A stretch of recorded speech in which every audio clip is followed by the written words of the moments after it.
എല്ലാവരും ഇങ്ങോട്ട് നോക്കി. ഞാൻ കഴിഞ്ഞ ദിവസം ഒരു ഫോൺ എടുക്കുന്ന ഒരു റീൽ ഇട്ടിട്ടുണ്ടായിരുന്നു. ഒരു ഐഫോൺ എടുക്കുന്നുണ്ടായിരുന്നു. ഞാനപ്പോൾ എൻ്റെ അനിയൻ്റെ കൂടെയാണ് ആ വീഡിയോ ഇടുന്നത്. കുറേ പേര് അതിന് കമന്റ് ഇട്ടേക്കുന്നു, അടുത്ത ആളെ കിട്ടിയ, വേറെ അടുത്ത ആളെ കണ്ടുപിടിച്ചല്ലോ, ഒന്ന് പോയപ്പോ തന്നെ അടുത്തത്. സത്യസന്ധമായിട്ടുള്ള കാര്യം. ഞാനൊന്ന് ഇപ്പൊ കുറച്ച് എൻജോയ് ചെയ്ത് എൻ്റെ ലൈഫായിട്ട് എൻ്റെ സ്വന്തം കാര്യം നോക്കി ഞാൻ ഇപ്പം ഒന്ന് സെറ്റായിട്ട് വരുന്നതേ ഉള്ളൂ. അതിന്റെ ഇടയ്ക്ക് എനിക്ക് ഒരാളെ തേടി കണ്ടുപിടിക്കേണ്ട ആവശ്യമൊന്നുമില്ല. ഇത് എന്നെ ഉദ്ദേശാണ്, എന്നെ തന്നെ ഉദ്ദേശാണ്, എന്നെ മാത്രം ഉദ്ദേശാണ്.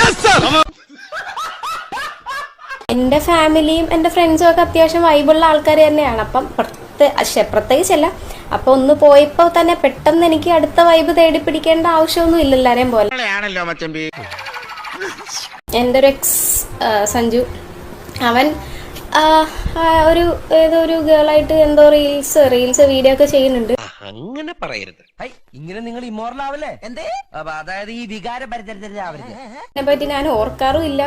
ഞാൻ അതിന് കൂടുതൽ ഇമ്പോർട്ടൻസ് ഓർ വാല്യൂ കൊടുക്കാറില്ല. അത് അപ്പോഴേ അങ്ങ് വിട്ട്. പിന്നെ അതിവനെ ഞാനത് ഓർത്തിട്ടൊന്നുമില്ല. ഇതിലും വലുത് ഏതാണ്ട് വരായിരുന്നത് ഇങ്ങനെ തീർന്നത് കരുതിയാൽ മതി.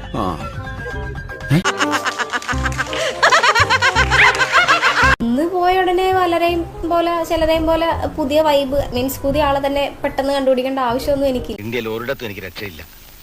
താൻ എനിക്കൊരു കള്ള പാസ്പോർട്ട് സംഘടിപ്പിച്ചതാ. ഞാൻ വല്ല മലയാളിലോ സിംഗപ്പൂരിലോ എവിടെങ്കിലും പോയി വല്ല കൂലിപ്പണിയും ചെയ്ത് ജീവിച്ചു. ഒന്ന് പെട്ട് കുറച്ച് നാളൊന്ന് സ്വന്തമായിട്ട് അടിപൊളിയായിട്ടൊന്ന് ജീവിച്ചു പൊക്കോട്ടിടെ. ജോസിന് ഐഡിയ പറയാണ്ട് എന്താ കുറെ ആൾക്കാരൊക്കെ ഇപ്പൊ എന്നെ കാണുന്നത് എന്ന് പറഞ്ഞാൽ, നിങ്ങളെല്ലാരും കാണുന്നതെന്ന് പറഞ്ഞാൽ ഞാനിപ്പോ ഒരു കള്ളനും അല്ലെങ്കിൽ ഒരു വഞ്ചകനും ഒരു പെണ്ണുടീനായിട്ടൊക്കെയാണ് ആൾക്കാർ കാണുന്നത്. അതെ അതെ, ആ മുഖത്ത് എഴുതി വെച്ചിട്ടുണ്ട്. വേറെ ഒരു വഴിയില്ല ഗായ്സ്, പെട്ടിരിക്കുകയാണ് നമ്മൾ ശരിക്കും. പോയിട്ട് വരാം. லைக் பண்ணுங்க, ஷேர் பண்ணுங்க, சப்ஸ்கிரைப் பண்ணுங்க. மறக்காம கீழே இருக்கிற பெல்ல ஒரு தட்டு தட்டு.